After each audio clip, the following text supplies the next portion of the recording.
निशाने शहरातील जागोजागीचे सर्व रस्ते, सर्व हॉस्पिटले आणि शहरातील सर्व मंदिरे पालथी घातली, परंतु तिची आई काही तिला भेटलीच नाही. शेवटी संध्याकाळ झाली आणि थकून भागून निशा घरी निघाली. घरी पोचताच तिची वहिनी बोलू लागली, "आली का महाराणी? सगळीकडे हिंडून फिरून. आता किचनमध्ये अजून स्वयंपाक बनवायचा बाकी आहे. पूर्ण दिवस फिरवण्यातच घालवणार आहे का? संध्याकाळचे 7 वाजले आहेत आणि अजून जेवणाची काहीसुद्धा तयारी झालेली नाही. असं पण आज माझ्या माहेरचे आई बाबा, भाऊ बहिणी आणि त्यांची 2 मुले येणार आहेत. त्यामुळे संध्याकाळी सगळ्यांसाठी जेवण बनवायचं आहे. किती वेळ झाला, लाज वाटत नाही का तुला? मी तुझी वाट पाहत आहे. दररोज फिरायला कुठे जात असतेस? तुला कितीतरी वेळा सांगितलं आहे की तुझी ती म्हातारी आई आता तुला कधीच भेटणार नाही. एवढ्या मोठ्या देशात कुठल्या कोपऱ्यात जाऊन बसले आहे. जिवंत आहे का मेली आहे काहीही कोणाला माहीत नाही. तुला किती वेळा सांगितलं आहे, तरी पण तू सकाळ संध्याकाळ तुझ्या आईला शोधायला जातच असते." तेव्हा ती तिच्या वहिनीला म्हणते, "राजश्री वहिनी, स्वयंपाक बनवायचा असेल तर मी बनवते, परंतु तू माझ्या आईला एक पण शब्द देखील काही बोलायचं नाही. माझी आई कुठे पण असेल, एक दिवस मी तिला शोधून काढणारच आहे. माझी आई मला सोडून कुठेही जाणार नाही. काय माहिती तुझी ती म्हातारडी आई कुठे गेली आहे, लपून बसली आहे की मेली आहे. जिथे पण गेली आहे तिथे तुलासुद्धा सोबत घेऊन जायला पाहिजे होतं. विनाकारण तुझं ओझं आम्हाला इथे ठेवलं आहे." त्यावर निशा म्हणते की "वहिनी, जर मी आईसोबत गेली असती तर तुम्हाला 2 वेळचं जेवण बनवून कोणी दिलं असतं? मी आहे म्हणून तुम्हाला 2 टाईमचं जेवायला भेटत आहे." निशाचं बोलणं ऐकून राजश्रीला खूप राग येतो आणि राजश्री रागात निशाचे केस धरून ओढते आणि म्हणते की "आजकाल तुझं तोंड खूपच चालायला लागलेलं आहे. आता तुझ्या जिभेला कापूनच टाकते. तुला खूप गर्व आहे ना तुझ्या त्या लांब केसांचा. आज तुझे सगळे केस काढूनच टाकते." "वहिनी, माझे केस सोडा, मला खूप दुखत आहे." "दादा, दादा" म्हणून निशा आवाज देते. बेडरूममध्ये बसलेला अजय बाहेर येतो आणि निशाला म्हणतो की "काय झालं आहे निशा? तू विनाकारण कशाला मला आवाज देत आहे आणि का ओरडत आहेस? दादा, दादा, तुला दिसत नाही का? वहिनी माझे केस ओढत आहे. मला सोडव याच्यातून." "हे बघ निशा, तूच तुझ्या बहिणीला काहीतरी म्हणाले असशील, त्याचमुळे राजश्री तुला असं करत आहे. तुला उद्या दुसऱ्यांच्या घरी नांदायला जायचं आहे आणि तिथे गेल्यावर पण तू असंच आगाऊपणे बोलली तर मग आम्हालाच बोलणार ना, आम्हालाच लोक नावं ठेवतील. त्यामुळे आत्ताच तुला चांगलं वळण लावायला पाहिजे." एवढं म्हणून अजय तिथून बाहेर निघून गेला. राजश्रीपासून तिचे केस वाचले. डोळ्यात पाणी घेऊन ती राजश्री वहिनीला म्हणते की "वहिनी, आज तुमचा दिवस आहे.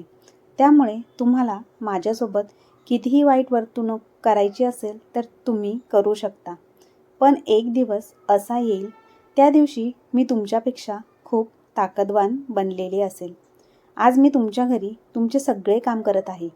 तुम्हाला जेवण बनवत आहे, लादी पोछा, भांडी, कपडे सगळे काम मीच करत आहे. पण एक दिवस असा येईल की तुम्ही माझ्यासाठी जेवण बनवाल." हे ऐकून राजश्री मोठमोठ्याने हसते आणि ती म्हणते की "तुझा अजून माज उतरलाच नाही. वाटतं असे कधी होऊ शकत नाही. तू दिवसाढोबळ्या स्वप्न पाहते. तुझं ते तोंड बंद कर आणि गुपचूप किचनमध्ये जाऊन स्वयंपाक कर. माझ्या माहेरची माणसं आता कधी पण येऊ शकतात." भावाच्या आणि वहिनीच्या अशा वागण्यामुळे निशाला खूप दुःख झालं. ती किचनमध्ये गेल्यावर काम करता करता खूप रडत होती. तिला तिच्या आईची खूप आठवण येते. ती आईला म्हणते की "आई, तू कुठे गेली आहेस? 1 आठवडा झाला मी तुला शोधून शोधून थकली आहे. तरी पण तू अजून मला कुठेच भेटली नाही. मला माहिती आहे आई, तुला थोडीफार विसरण्याची सवय आहे, परंतु एवढं पण तू विसरू शकत नाही की तुला एक मुलगी आहे आणि तू तुझ्याच मुलीला कसं विसरू शकतेस गं? आई, तू लवकर घरी निघून ये. तुझ्याशिवाय माझं या जगात दुसरं कोणीच नाही. तू एकटीच होती, मला समजून शकत होती. वहिनी तर अशी परकी आहे आणि वहिनी आल्यापासून दादा पण परक्यात झाला आहे. आपल्या दोघींचे दुःख त्याला अजिबात दिसत नाही. एकतर तुझी तब्येत खराब आहे आणि तू कुठे गेली आहे हेही कोणाला माहिती नाही. तुला ताप आला होता, तो ताप गेला आहे की नाही? खरं तर एका आठवड्यापूर्वी निशाची आई आशाताई हरवल्या होत्या. त्या दिवशी निशा घरी होती. निशा 20 वर्षाची सुंदर मुलगी आहे. तिचे काळे डोळे, कमरेपर्यंत लांब केस आणि गोरीपान. एवढी सुंदर निशा दिसत आहे की कोणीही तिला पहिल्यांदाच पाहिलं तर पाहतच राहील. तिला राजश्रीच्या समोर जर कोणी निशाच्या सुंदरतेची तारीफ करत असेल तर राजश्री रागाने लालबुंद होती. जोपर्यंत निशाचे बाबा जिवंत होते तोपर्यंत सगळं काही ठीक होतं. 1 वर्षापूर्वी तिच्या बाबांचं निधन झालं. राजश्रीला घरात येऊन केवळ 6 महिनेच झाले होते. खरं तर तिच्या भावाचं लग्न तिच्या भावाने स्वतःच ठरवलं होतं. 6 महिन्यानंतर तिची वहिनी तिचं खरं रूप दाखवू लागली. लग्नाच्या थोड्या दिवस सगळं ठीक होतं. नंतर निशाचे बाबा गेल्यानंतर राजश्री घराची मालकीण झाली आणि यामुळे निशा आणि राजश्रीमध्ये कधीकधी भांडणे होत होती. राजश्री तिच्या सासूबाईला खूप उलटसुलट बोलत असायची. नेहमीच सासूचा अपमान करायची आणि हेच नेमकं निशाला पसंत नव्हतं. एके दिवशी आशाताईंची तब्येत खूप खराब झाली होती म्हणून निशाने तिच्या भावाला आणि बहिणीला आईला जवळच्याच हॉस्पिटलमध्ये घेऊन जाण्यासाठी सांगितले. पण तिचा दादा म्हणाला की आता आईचे वय खूप झाले आहे, त्यामुळे तिचे असे अधूनमधून दुखणे चालूच राहणार. त्यासाठी डॉक्टरकडे जाण्याची काही गरज नाही. मी माझ्या कमाईतून आईसाठी 1 रुपयासुद्धा देणार नाही. थोडाफार ताप आहे, तो 1-2 दिवसात निघून जाईल. दादा, तू हे काय बोलत आहेस? निशा आपल्या दादाला विचारते. आईला 102 ताप आहे आणि तू म्हणत आहेस की आई 2 दिवसात ठीक होईल. फक्त माझ्या आईमुळे मी इथे राहत आहे, नाहीतर इथे राहण्याची माझी अजिबात इच्छा नाही. त्यावर राजश्री म्हणाली की हां, आम्हालासुद्धा तुला या घरात ठेवायला अजिबात आवडत नाही. आम्ही पण तुला एखादा लुळापांगळा मुलगा पाहून तुझं लग्न लावून देणार आहे. तुला खूप दिवस आम्हीसुद्धा या घरात ठेवणार नाही. तेव्हा आशाताई राजश्रीला म्हणाल्या की सुनबाई, तू माझ्या मुलीसाठी लुळापांगळा मुलगा कशामुळे पाहणार आहेस? तिच्या बापाने तिच्यासाठी 15 लाख रुपये जमा करून ठेवले आहेत आणि ते सगळे पैसे तिच्याच लग्नासाठी आहेत. मी तर माझ्या मुलीचं लग्न खूप धूमधडाक्यात लावून देणार आहे. मी माझ्या मुलीचं लग्न एखाद्या चांगल्या मुलाशी लावून देणार आहे. त्यावर राजश्री लगेच म्हणते की असं तर तुमची तब्येत खराब आहे, पण भांडण करायचं म्हटल्यावर तुमच्यामध्ये खूप जोर येतो. बघितलंस का अजय, की दिवसभर आई आणि मुलगी सारखे एकमेकांना गुलूगुलू करत असतात. अजय, तुझ्या आईला आठवत नाही म्हणतो, पण निशाच्या लग्नासाठी 15 लाख रुपये ठेवले आहेत, तेवढं कसं काय आठवत आहे? मुलगा आणि सून दोघं पण आशाताईंचा इलाज करण्यासाठी मनाई करतात. संध्याकाळी राजश्री तिच्या नवऱ्याला म्हणते की अजय, तुझे बाबा जे तुझ्या बहिणीसाठी 15 लाख रुपये जमा करून गेले आहेत, त्यासाठी 1 रुपयासुद्धा मी त्या दोघींना देणार नाही. त्या पैशांवर फक्त आणि फक्त तुझाच अधिकार आहे. आता त्या पैशांवर फक्त तुझाच अधिकार असेल, परंतु जोपर्यंत तुझी आई इथे असेल तोपर्यंत आपण त्या पैशाला हात लावू शकत नाही. त्यामुळे आपण पहिल्यांदा त्या म्हातारीला कुठेतरी ठिकाणी लावू आणि त्यानंतर निशाचे लग्न अशा एखाद्या गरीब घराण्यात लावून देऊ शकतो. परंतु राजश्री, तू हे सगळं करणार तरी कशी?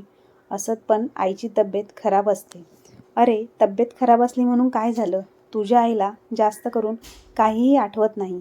आपण तिला कुठेतरी एखाद्या देवळात किंवा हॉस्पिटलमध्ये सोडून येऊ आणि नंतर लवकरात लवकर आपण निशाला एक मुलगा पाहून तिचं लग्न लावून देऊ. नाहीतर ही म्हातारी 15 लाख रुपये तिच्या मुलीच्या लग्नात खर्च करून बसेल. तू बरोबर बोलत आहे राजश्री. मी दुसऱ्या शहरात एखाद्या वृद्धाश्रमामध्ये आईला सोडून येतो. दुसऱ्या दिवशी अजय आपल्या आईला म्हणतो की आई, तू तयार हो, तुला मी डॉक्टरांकडे घेऊन जातो. तेव्हा निशा खूप खुश होऊन म्हणते की खरंच दादा, तुम्ही आईला घेऊन हॉस्पिटलमध्ये चालला आहात? मी पण आईसोबत येते. अगं निशा, तू तिथे येऊन काय करणार आहेस? घरामध्ये खूप कामं पडलेली आहे. त्यामुळे तू घरीच थांब. ठीक आहे दादा, असं म्हणत आज मला कॉलेजची पण खूप महत्त्वाची कामं आहेत. त्यामुळे मी कॉलेजचे काम करते आणि तुम्ही आईला हॉस्पिटलमध्ये दाखवून या. अजय आशाताईंना घेऊन दुसऱ्या शहरात जातो आणि तिथे एका वृद्धाश्रमामध्ये त्याच्या आईला सोडून देतो. आई गेल्यानंतर निशा कॉलेजला जाण्यासाठी तयार होते. तर राजश्री निशाच्या हातात असलेली पुस्तके फेकून देते आणि म्हणते की आजपासून तू कॉलेजला जायचं नाहीस. आजपासून तुझं कॉलेज बंद. तू फार शिकलेली आहेस. आता अजिबात पुढे शिकण्याची गरज नाही. आजपासून आम्ही जे काही सांगेल तेच तुला करावं लागेल. वहिनी, आज माझी एक्झाम आहे. त्यामुळे मला जाऊ द्या. नाहीतर वहिनी माझं पूर्ण वर्ष व्हायला जाईल. तेव्हा राजश्री म्हणते की शिकून तुला कुठे नोकरीला जायचं आहे? गपगुमान घरातील सगळी कामं कर. तू असल्यावरती मी घरातील एकसुद्धा काम करणार नाही. किचनमध्ये जाऊन पहिल्यांदा स्वयंपाक बनव आणि नंतर लादी पुसून कपडे धुण्याच्या पाठीमागे लाग. वहिनी, मी हे सगळं काम कॉलेजमधून आल्यावर करते. प्लीज मला कॉलेजला जाऊ द्या. असं माझं ऐकणार नाही, असं म्हणून राजश्री तिला एका खोलीमध्ये बंद करते आणि बाहेरून कडी लावून घेते. निशा खूप रडत होती. वहिनी, मला कॉलेजला जाऊ द्या. तरी पण राजश्री अजिबात ऐकत नव्हती. निशा सुंदर होती आणि हुशार होती. त्याचमुळे राजश्री तिच्यावर जळत होती. दुपारच्या 1 वाजता घाबरत घाबरत अजय घरी येतो आणि आई आई म्हणून ओरडतो. अजयचा आवाज ऐकून निशा खिडकीजवळ येते आणि म्हणते की काय झालं आहे दादा? आई तर ठीक आहे ना? आईला तुम्ही हॉस्पिटलमध्ये नेलं होतं ना? दादा, डॉक्टर काय म्हणाले? आणि आई कुठे आहे दादा? प्लीज दरवाजा पटकन खोल. मला खूप भीती वाटत आहे. निशा एकदमच एवढे सर्व प्रश्न अजयला विचारत होती. तेव्हा अजय रडण्याचं नाटक करून म्हणाला, निशा, मला माहिती नाही आई कुठे गेली आहे. डॉक्टरांना दाखवल्यानंतर मी आईला बाहेरच बेंचवरती बसवलं होतं आणि मी तिच्यासाठी औषध आणायला गेलो होतो. पण मी परत आलो तेव्हा आई बेंचवर बसलेली नव्हती. मी तिला सगळीकडे शोधलं, पण मला ती कुठेच सापडली नाही. गेले 2 तास झाले मी आईला शोधत आहे. तरी पण मला आई कुठेच भेटली नाही. आई हरवली आहे. हे ऐकून निशा मोठमोठ्याने रडते. दादा, हे कधीच शक्य होऊ शकत नाही. हे अशक्य आहे. आई आपल्याला सोडून कधीच जाणार नाही. माझा या गोष्टीवरती विश्वास बसत नाही. निशा, तुला काय म्हणायचं आहे? तुला वाटत आहे का तुझा दादा तुझ्या आईला कुठेतरी सोडून आला असेल? तू पाहत नाही का तुझा दादा किती रडत आहे तो? त्याच्या आईला किती शोधत आहे तो? तुझी एकटीची आई होती का ती? अजयची पण आई होती ना ती? निशा लगेच आपली ओढणी घेऊन हॉस्पिटलमध्ये तिचा दादा जिथे आईला घेऊन गेला होता तिकडे पटकन जाते आणि सगळा रस्ते ना रस्ते शोधते. परंतु तिला तिची आई कुठेही सापडत नाही. तिला आई कशी सापडणार होती? कारण का तिच्या भावाने तर त्याच्या आईला दुसऱ्या शहरात नेऊन वृद्धाश्रमामध्ये सोडून आला होता. रोजच्या प्रमाणेच आज निशा आईला शोधण्यासाठी बाहेर गेली होती. आज तिच्या आईला हरवून पूर्ण 1 आठवडा झाला होता. ती सकाळ संध्याकाळ आपल्या आईला शोधण्यासाठी बाहेर पडत होती. त्यानंतर राजश्री किचनमध्ये येते आणि म्हणते की अजून तुझा स्वयंपाक झालाच नाही. आता माझे माहेरचे लोक येऊन थांबले आहेत. बाहेर पटापटा सर्व काम कर, नाहीतर माझ्यासारखं वाईट दुसरं कोणीही नसेल. निशा आपल्या वहिनीवर आणि दादावर खूप नाराज असते. असं पण आई कुठे गेली आहे काय माहिती, आणि इकडे माझे शिक्षण पण थांबले आहे. निशाला शिक्षणाचं फार वेड होतं. थोड्या वेळानंतर राजश्री तिला सगळं जेवण डायनिंग टेबलवर आणायला सांगते आणि म्हणते की आम्ही सगळेजण जेवण करताना तू सगळ्यांना जेवण वाढायचं. सगळ्यांच्या सोबत जेवायला तू अजिबात बसायचं नाही. तेव्हा निशा म्हणते की वहिनी, असं पण मला तुमच्यासोबत जेवण करायला आवडत नाही आणि मला बसायचं देखील नाही. मी तुमच्यासोबत कधीच जेवणारसुद्धा नाही. आणि हे निशाचं असं बोलणं ऐकून राजश्रीला खूप राग येतो. निशा फार स्वाभिमानी मुलगी होती आणि हेच तिचं रूप राजश्रीला अजिबात आवडत नव्हतं. त्यानंतर राजश्री निशाला म्हणते की बाहेर हॉलमध्ये ड्रायव्हर बसला आहे, त्यालासुद्धा जेवण वाढ. बाहेर हॉलमध्ये जाऊन निशा त्या ड्रायव्हरला जेवण वाढवते. तर ते ड्रायव्हर पाहिलं तर तो 25-26 वर्षाचा मुलगा होता. निशा खूप प्रेमाने त्याला जेवण वाढते आणि नंतर बाहेर येऊन उभी राहते. त्यानंतर राजश्री निशाला म्हणते की तुला जो बाहेर ड्रायव्हर बसला आहे तो मुलगा आवडला का? वहिनी, तुम्ही काय म्हणत आहात? मला काहीही समजत नाही. तेवढ्यात राजश्रीची आई म्हणते की तुझ्या वहिनीचा म्हणण्याचा अर्थ असा आहे की जो ड्रायव्हर मुलगा बसला आहे त्याच्यासोबत राजश्री वहिनीने तुझे लग्न जमवले आहे. आम्ही सगळ्यांनी ठरवले आहे की तो तुझ्यासाठी योग्य आहे आणि येत्या 8 दिवसात तुझं लग्न त्याच्यासोबत होणार आहे. निशा रागाने म्हणाली, दादा वहिनी, तुम्ही असे कसे करू शकता? मला एवढ्या लवकर लग्न करायचं नाही. मला आईला पण शोधायचं आहे. जेव्हा माझी आई परत घरी येईल तेव्हा तुम्ही म्हणशाल तिथे मी लग्न करायला तयार आहे. परंतु आई नसताना मी लग्न करणार नाही. निशाचा भाऊ अजय तिला ओरडत म्हणाला की जर तुझी आई मिळालीच नाही कधीच तर तू आयुष्यभर काय बिना लग्नाची इथे तडफडत राहणार आहेस का? आणि आज रस्त्यांवर वाहनांची संख्या, गर्दी किती झाली आहे तुला तर माहितीच आहे. एखाद्या गाडीखाली आई गेली असेल तर त्यामुळे आजपासून मी आणि तुझी वहिनी जे म्हणेल तेच तुझ्यासोबत होईल. जर तुला आमचं म्हणणं ऐकायचं नसेल तर आत्ताच्या आत्ता तू या घरातून निघून जा. आम्ही तर तुझा भाऊ आणि वहिनी असल्याचं कर्तव्य पार पाडत आहोत आणि तू आम्हाला नखरे दाखवत आहेस. बिचारी निशा आपल्या भावासमोर, आईनी वहिनीसमोर, माहेरच्या लोकांसमोर सुद्धा काहीही बोलू शकली नाही. एका आठवड्यानंतर राजश्रीने आणि अजयने त्या ड्रायव्हर मुलासोबत निशाचं लग्न लावून देतात. पाठवणीच्या वेळेस निशा खूप रडली कारण तिला तिच्या आईच्या आठवणी आल्या होत्या. आज तिच्या पाठवणीच्या वेळेस तिची आई नाही, बाबा तर आधीच सोडून गेले होते. निशाचं लग्न झाल्यावर तिचा भाऊ आणि वहिनीने कधीच माहेरी तिला बोलावलं नाही. तिचं कायमचं माहेर तुटलं कारण पाठवणीच्या वेळेस तिच्या वहिनीने सांगितलं होतं की परत माहेरी कधीच यायचं नाही. तेव्हा निशा पण म्हणाली होती की वहिनी, या घरात माझं असं काहीच नाही. माझी आई होती ती पण इथे राहिली नाही म्हटल्यावर मी कधीच माहेरी परत येणार नाही. आज पण जाता जाता निशाच्या उत्तराने राजश्रीला खूप राग आला होता. लग्नाच्या काही दिवसानंतर राजश्री अजयला म्हणाली की एका दगडाने 2 पक्षी मेले. एक म्हणजे ती थेरडी म्हातारी काय या घरातून निघून गेली आणि दुसरी म्हणजे तिची ती वाढाव निशा. 1 रुपयासुद्धा न घालवता तिचं लग्न झालं आणि आता 15 लाख रुपये आपले झाले. निशाचं लग्न होऊन गेल्या 8 महिन्यानंतर तिच्या भावाला अजयला अचानक पॅरालिसिसचा अटॅक आला. तो चालू फिरू शकत नव्हता.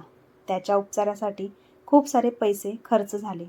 राजश्री आता खूप टेन्शनमध्ये आली होती. नवऱ्याच्या उपचारासाठी राजश्रीला तिचे दागिने गहाण ठेवावे लागले आणि निशासाठी असलेले 15 लाख रुपये खर्च करावे लागले. आणि त्यानंतर अजय जरा थोडा बरा झाला होता, पण तरी अजून अजय पूर्ण बरा होऊ शकत नव्हता. त्यामुळेच घरची सगळी जिम्मेदारी ही एकट्या राजश्रीवरती आली आणि अजयची नोकरी पण आता गेली होती. राजश्रीला 1 वर्षाची एक मुलगी होती. आता राजश्रीला काम केल्याशिवाय कोणताच पर्याय नव्हता. एके दिवशी अजयला राजश्री म्हणते की मी आता काहीतरी काम शोधते म्हणजे घरात 4 पैसे येतील. असं पण राजश्री जास्त शिकलेली नव्हती. आता तिला पश्चाताप होऊ लागला की शिक्षण घेतलं असतं तर खूप चांगलं झालं असतं.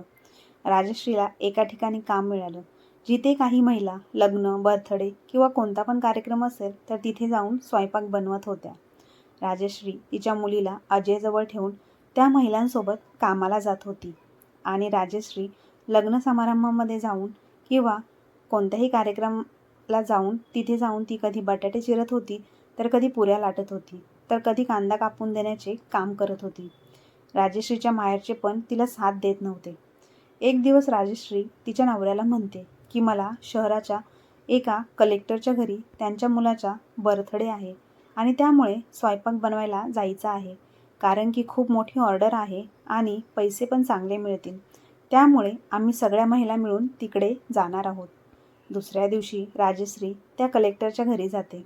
घर पाहून ती खूप आश्चर्यचकित होते. एकदम राजवाड्यासारखं घर दिसत होतं. बाहेर एक गेट होता आणि त्या गेटच्या समोर 2 सेक्रेटरी बंदूक घेऊन उभे होते. पूर्ण चेकिंग केल्यानंतरच आतमध्ये प्रवेश देत होते. तिने पाहिलं की सगळीकडे गाड्या आहेत आणि एक स्विमिंग पूल, सगळ्यांना राहण्याची खूप व्यवस्था, मस्तपैकी योजना केली होती. तिथेच तेव्हा एक म्हातारी येते आणि ज्या महिला जेवण बनवतात त्यांनी जेवण कसं बनवलं आहे ते खाऊन पाहत होती. त्या म्हातारीने खूप महागडी साडी घातली होती. गळ्यामध्ये सोन्याची चैन होते, हातामध्ये बांगड्या होत्या, तर कानामध्ये फुले होती. ती म्हातारी खूप थाटामाटात त्या राजवाड्यामध्ये फिरत होती. राजश्रीला ती म्हातारी कुठेतरी पाहिल्यासारखी वाटत होती, पण तिला नीट आठवत नव्हतं. तिची ती बनारसी साडी पाहून तर राजश्रीला खूपच आवडली होती आणि ती विचार करू लागली. आठवत होती की यांना कुठेतरी पाहिल्यासारखं वाटत आहे. विचार करता करता ती घराच्या आतमध्ये गेली, परंतु तिथे एक जणाने तिला अडवलं. तो म्हणाला की तुम्हाला कोणाला भेटायचं आहे? तर राजश्री म्हणाली की मला त्या मॅडमला भेटायचं आहे.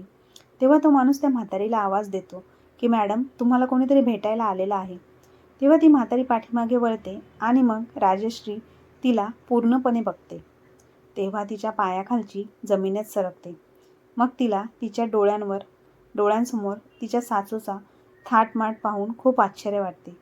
ती पळत जाऊन आपल्या सासूबाईंचे पाय धरते आणि म्हणते की सासूबाई, तुम्ही इथे कसे काय आहात? पाठीमागून आवाज येतो की हा वहिनी, तुम्ही बरोबर बोलत आहात, कारण की आई तर वृद्धाश्रमामध्ये होती, मग इथे कशी काय आली आहे? समोर तिची नणंद निशा आणि निशाचा नवरा पाहून तिला धक्काच बसतो. तिला समजत नव्हतं की हे सगळं काय चाललं आहे आणि हे सगळे इथे काय करत आहे. आणि ह्या निशाला सासूबाईला आम्ही वृद्धाश्रमामध्ये सोडलं होतं हे कसं काय माहिती झालं? वहिनी, तुम्ही हा विचार करत असाल की मला आई कशी काय मिळाली आणि मी आईला शोधून कसे काय काढले. वहिनी, मी तुम्हाला म्हटलं होतं ना, एक ना एक दिवस मी माझ्या आईला नक्कीच शोधून काढेल आणि मी ते शोधून काढलेच. आणि वहिनी, तुम्ही इथं काय करत आहात आणि माझ्या घरात कशासाठी आला आहात? तेव्हा तिथला एक माणूस म्हणाला की मॅडम, ही महिला तर पाठीमागे जेवण बनवत आहे. त्यामधलीच एक बाई आहे जी पुऱ्या बनवायला आली आहे. आणि मग तो माणूस राजश्रीला म्हणतो की तू इथे काय करत आहेस? तुला जे काम दिलं आहे ते कर, नाहीतर इथून हाकलून लावीन. वहिनी, तुम्हाला आठवत असेल 2 वर्षापूर्वी मी तुम्हाला म्हटलं होतं की आज तुम्ही मला स्वयंपाक बनवायला सांगत आहात, पण काही वर्षांनी तुम्ही माझ्यासाठी जेवण बनवाल आणि आज माझा दिवस आहे. निशा, तुझ्या म्हणण्याचा अर्थ काय आहे? मी तुझ्यासाठी जेवण का बनवू?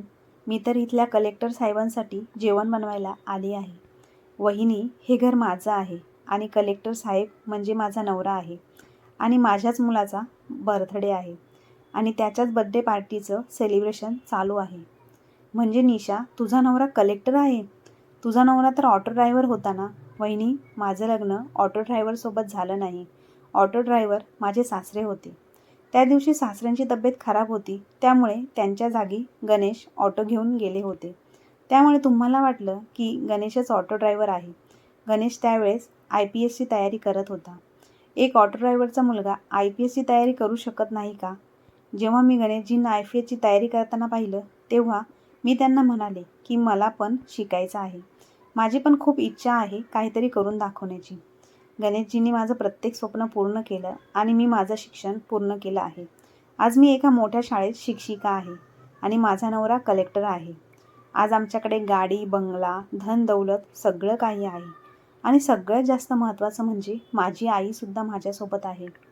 तेव्हा राजश्री म्हणाली की पण सासूबाई तुला कशा भेटल्या? तेव्हा निशा म्हणाली की आमच्या शाळेच्या काही कामानिमित्त आम्ही एका वृद्धाश्रमामध्ये गेलो होतो आणि त्याच वेळेस वृद्धाश्रमामध्ये माझी आई होती. आमच्या शाळेमार्फत आम्ही वृद्धाश्रमामध्ये भेट देणार होतो आणि तिथेच मला माझी आई दिसली. वहिनी, माझ्या आईला विसरण्याची सवय आहे, परंतु ती एवढी पण विसरत नाही की तिच्यासोबत तू कसा अत्याचार झाला. दादाने आणि तू तिला वृद्धाश्रमामध्ये आणून सोडलं हे सगळं आईला माहिती होतं आणि तिने मला सगळं काही सांगितलं आहे.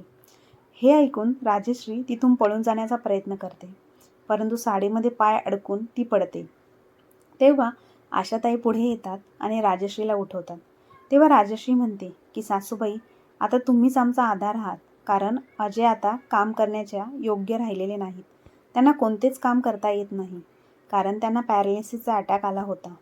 आम्हाला तुमची गरज आहे आणि आता तर तुम्हाला एक छोटी नात पण आहे.